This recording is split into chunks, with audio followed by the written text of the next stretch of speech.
कितने सेंटरों को अब हटा दिया गया है?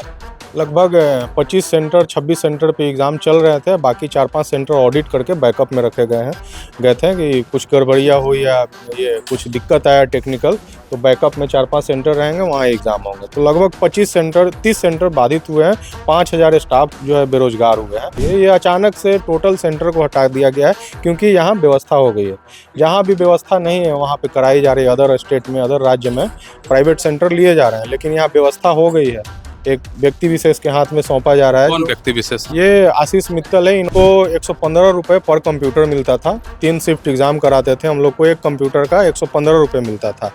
आज उसी एग्ज़ाम को एसएससी द्वारा और एडीक्यूटी द्वारा आशीष मित्तल की कंपनी इनोवेटिव व्यू के जिम्मे दिया गया है 300 में, जो कि बापू परीक्षा केंद्र में और आदर्श परीक्षा केंद्र में होने वाली है। 115 रुपये आप लोग को मिलता था, 300 रुपये उनको मिल रहा है, तो क्या आखिर उनमें क्या खासियत है? खासियत कुछ नहीं है सर। एक हाथ में जा रहा है, वो आज 300 है, कल होके 500 भी होगा। वो बच्चों से वसूला जाएगा या राजस्व से पैसा दिया जाएगा, क्योंकि इसमें डायरेक्ट बिहार सरकार को कहीं से कोई फ़ायदा नहीं हो रहा है। यहाँ पे आशीष मित्तल को डायरेक्ट फ़ायदा हो रहा है क्योंकि उन्हें टेंडर दिया जा रहा है। बिहार में ऑनलाइन सेंटरों को अब बंद कर दिया गया है। हम इसलिए बोल रहे हैं क्योंकि बिहार में प्राइवेट ऑनलाइन सेंटर खोला गया था और उसमें एसएससी और अदर कंपनियों के द्वारा टेंडर लिया जाता था, और टेंडर के बाद जो परीक्षार्थी थे वहां जा करके अपना ऑनलाइन सेंटर पे एग्जाम दिया करते थे। अब पटना में भी बापू ऑनलाइन सेंटर खोला गया है, जिसमें कि अब जो अभ्यर्थी हैं, परीक्षार्थी हैं, अब जा करके ऑनलाइन परीक्षा दे सकते हैं बिना किसी नोटिस के। बाद अब सरकार के द्वारा 30 सेंटरों को अब हटा दिया गया है बिना किसी नोटिस के। जो ऑनलाइन सेंटर वाले हैं यहाँ पे मौजूद हैं, पूरी तरीके से हम इन्हीं से बात करेंगे। कितने सेंटरों को अब हटा दिया गया है?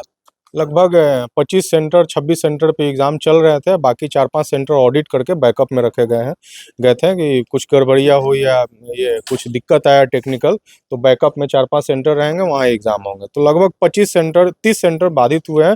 5000 स्टाफ जो है बेरोजगार हुए हैं, जिसमें 70% महिलाएं हैं जो इन्विजिलेटर के रूप में काम करती थी। आखिरकार इतने सेंटर जो बंद हटाया गया है, बिहार सरकार ने हटाया है, तो क्या ब्लैक लिस्टेड किया गया है? आप लोग कुछ गलती किए थे इसलिए हटाया गया है? क्या कारण रहा? नहीं, किसी ऐसा कोई वजह नहीं रहा और ना ही कोई ऐसा नोटिस दिया गया। ब्लैकलिस्ट होने की बात आई या मान लीजिए कुछ वजह अगर होती, तो वो सारा ये उनके नियम में है, माल प्रैक्टिस के नियम में, माल प्रैक्टिस के दायरे में वो कानूनी कार्रवाई करते हैं।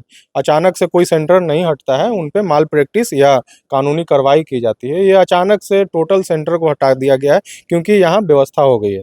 जहाँ भी व्यवस्था नहीं है वहाँ पे कराई जा रही है। अदर स्टेट में, अदर राज्य में प्राइवेट सेंटर लिए जा रहे हैं, लेकिन यहाँ व्यवस्था हो गई है। एक व्यक्ति विशेष के हाथ में सौंपा जा रहा है। कौन व्यक्ति विशेष? ये आशीष मित्तल है। हाँ, बिजनेसमैन है, जो कि अभी बिहार सरकार के साथ ये मिलके वहाँ पे आदर्श परीक्षा केंद्र में और बापू परीक्षा केंद्र में, जो कि लगभग जिलों में है, वहाँ पे अपना ये कंप्यूटर लगाए हैं, लैब लगाए हैं।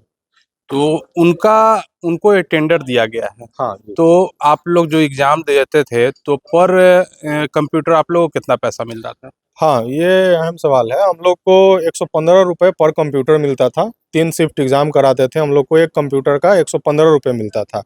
आज उसी एग्ज़ाम को एसएससी द्वारा और एडीक्यूटी द्वारा आशीष मित्तल की कंपनी इनोवेटिव व्यू के जिम्मे दिया गया है 300 में, जो कि बापू परीक्षा केंद्र में और आदर्श परीक्षा केंद्र में होने वाली है। तो 115 रुपये आप लोग को मिलता था, 300 रुपये उनको मिल रहा है, तो क्या आखिर उनमें क्या खासियत है? खासियत कुछ नहीं है सर। एक हाथ में जा रहा है, वो आज 300 है, कल होके 500 भी होगा। वो बच्चों से वसूला जाएगा या राजस्व से पैसा दिया जाएगा। कितने सेंटर थे आप लोग? 30 सेंटर पूरे बिहार में? हाँ, हम लोग एसएससी एग्जाम में 30 सेंटर इन्वॉल्व थे पूरे बिहार एक सेंटर खोलने में कितना पैसा लगता था? लगभग 80 से 90 लाख रुपए आते थे। उसके बावजूद भी एसएससी पैरामीटर के अनुसार हम लोगों ने कंप्यूटर का कॉन्फ़िगरेशन बढ़ाया, रैम बढ़ाया, उनको डुअल कोर से i3 किया। उसमें भी 30-35 लाख रुपए खर्च हो गए। बाथरूम बनवाया। और ये सभी ये जो भी खर्च हैं, जो इमरजेंसी है, वो सब तो मतलब कि ज़रूरी चीज़ें थी, लेकिन एक बार खर्च नहीं करवाया गया। एक बार अगर खर्च करवाया जाता और बिज़नेस दिया जाता कि आपको 3 ही महीना देंगे, तो कौन बेवकूफ़ वो जो है एग्ज़ाम लेने जाएगा कि 1.5 करोड़ लगाकर 3 महीना के लिए। एग्रीमेंट किया गया था? हाँ, एग्रीमेंट किया गया था, एग्ज़ाम बाय एग्ज़ाम एग्रीमेंट किया गया था और कमिटमेंट किया गया था कि जब तक एडीक्यूटी के पास एग्ज़ाम रहेगा 3 साल तक आपको मिलते रहेगा। तो हम लोग सोचे कि कम कमाएँगे लेकिन लंबा कमाएँगे। अब आप बिज़नेस लोग बचा रहेगा और बिहार वासियों को रोज़गार मिलता रहेगा। इसके लिए हम लोग एग्री हो गए और ₹115 में एग्ज़ाम कराने में हम लोग ये मतलब कि समर्थ थे नहीं लेकिन फिर भी करा रहे थे। अब आप लोग बेरोजगार हो गए हैं, तो अब क्या आगे की कदम उठाएंगे? आगे बस सरकार से हम लोग गुहार करेंगे, जनता दरबार में जाएँगे और जो भी एजुकेशन मिनिस्टर हैं उनके पास जाएँगे, इन बातों को रखेंगे कि हम लोग की भी बात सुनी जाए। क्योंकि इसमें डायरेक्ट बिहार सरकार को कहीं से कोई फ़ायदा नहीं हो रहा है। यहाँ पे आशीष मित्तल को डायरेक्ट फ़ायदा हो रहा है क्योंकि उन्हें टेंडर दिया जा रहा है। आशीष मित्तल की कंपनी को टेंडर दिया जा रहा है। बिहार वासियों को इसमें कोई इन्वॉल्वमेंट नहीं रहेगा, ना कोई बिहार वासियों को रोज़गार मिलेगा। हम लोग भी बिहार से ही हैं। तो निशांत हुआ, तुनिस इन्फोटेक के संचालक हैं। तो जाहिर सी बात है कि बिहार में जो 30 ऑनलाइन सेंटर थे प्राइवेट, अब उन्हें पूरी तरीके से बंद कर दिया गया है। उनके स्टाफ और मालिक लाखों लाख रुपए लागत लगा करके अब रोड पर आ गए हैं। अब देखना यह होगा कि बिहार सरकार इनकी सूद लेती है या फिर नहीं। पटना से NBC 24 के लिए अजय शर्मा की रिपोर्ट।